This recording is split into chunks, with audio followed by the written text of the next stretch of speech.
Sociology, the evolution of society.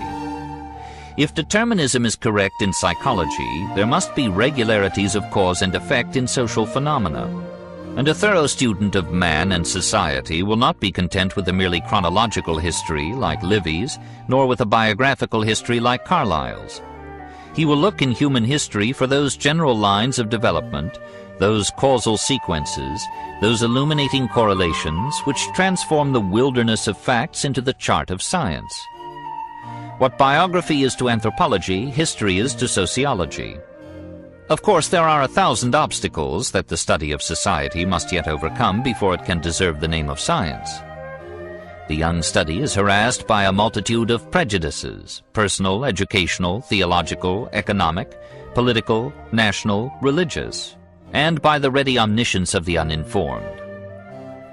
There is a story of a Frenchman who, having been 3 weeks here, proposed to write a book on England, who after 3 months found that he was not quite ready, and who after 3 years concluded that he knew nothing about it.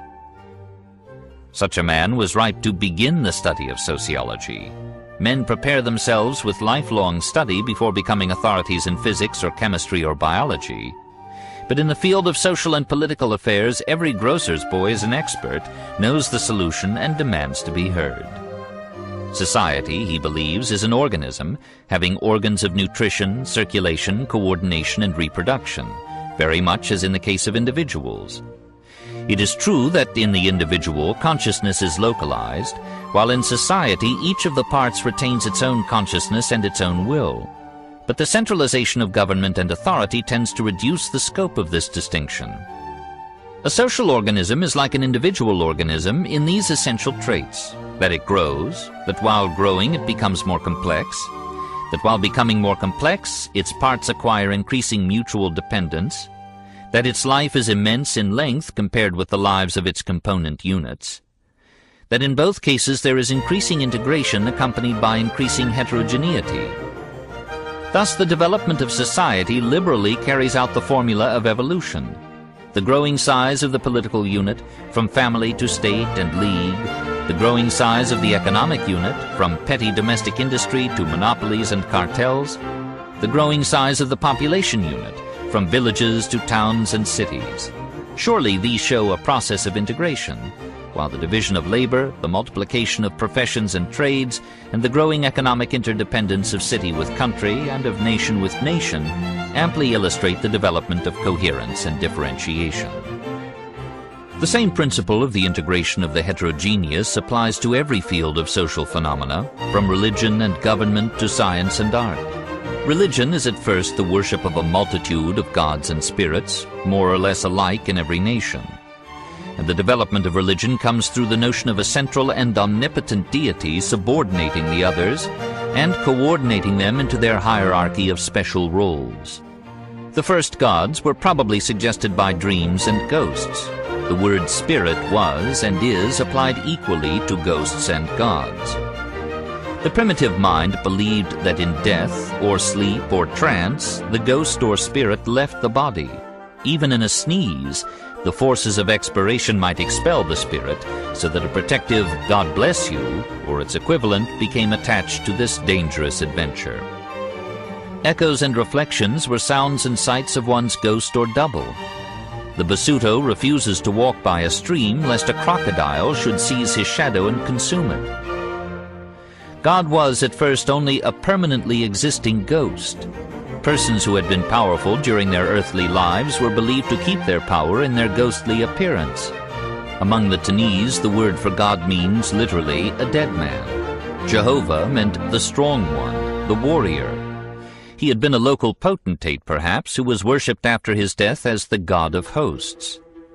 Such dangerous ghosts had to be propitiated. Funeral rites grew into worship, and all the modes of currying favor with the earthly chief were applied to the ceremonial of prayer and the appeasement of the gods. Ecclesiastical revenues originated in gifts to the gods, just as state revenues began as presents to the chief. Obeisances to kings became prostration and prayer at the altar of the god. The derivation of the god from the dead king shows clearly in the case of the Romans, who deified rulers before their death. In such ancestor worship, all religion seems to have its origin. The power of this custom may be illustrated by the story of the chief who refused baptism because he was not satisfied with the answer to his query as to whether he would meet his unbaptized ancestors in heaven. Something of this belief entered into the bravery of the Japanese in the War of 1905. Death was made easier for them by the thought that their ancestors were looking down upon them from the skies. Religion is probably the central feature in the life of primitive men. Existence is so precarious and humble among them that the soul lives rather in the hope of things to come than in the reality of things seen. In some measure, supernatural religion is a concomitant of militarist societies. As war gives way to industry, thought turns from death to life, and life runs out of the grooves of reverent authority into the open road of initiative and freedom.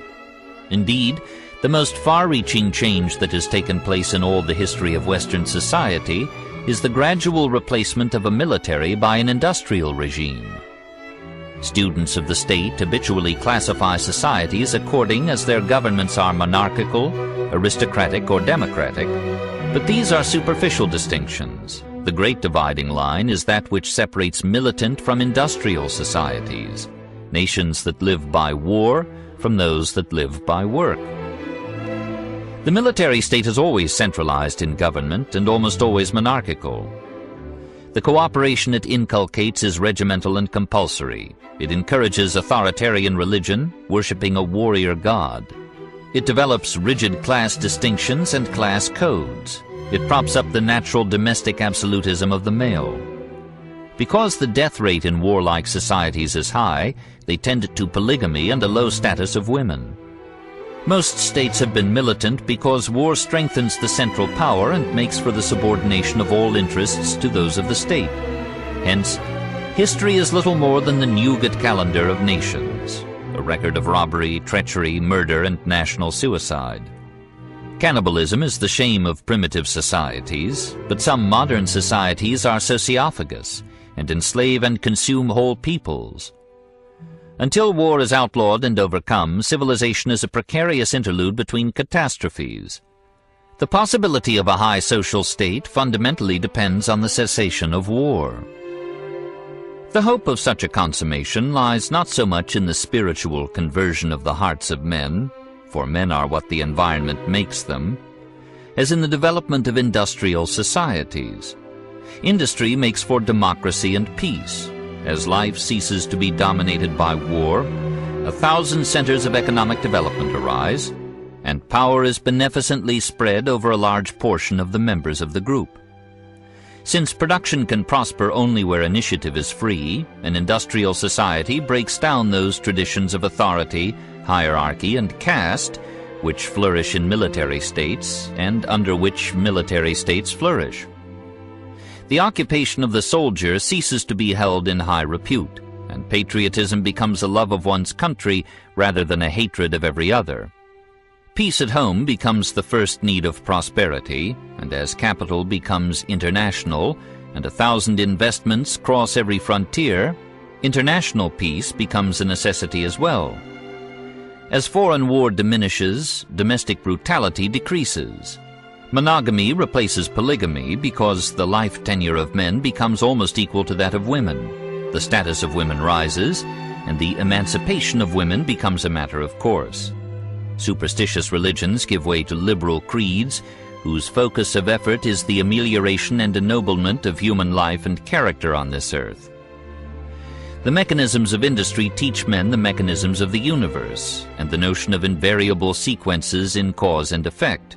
Exact investigation of natural causes replaces the easy resort to supernatural explanation. History begins to study the people at work rather than the kings at war. It ceases to be a record of personalities and becomes the history of great inventions and new ideas. The power of government is lessened, and the power of productive groups within the state increases.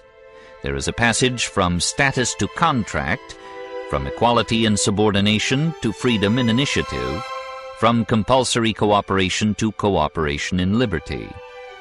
The contrast between the militant and the industrial types of society is indicated by inversion of the belief that individuals exist for the benefit of the state into the belief that the state exists for the benefit of the individuals.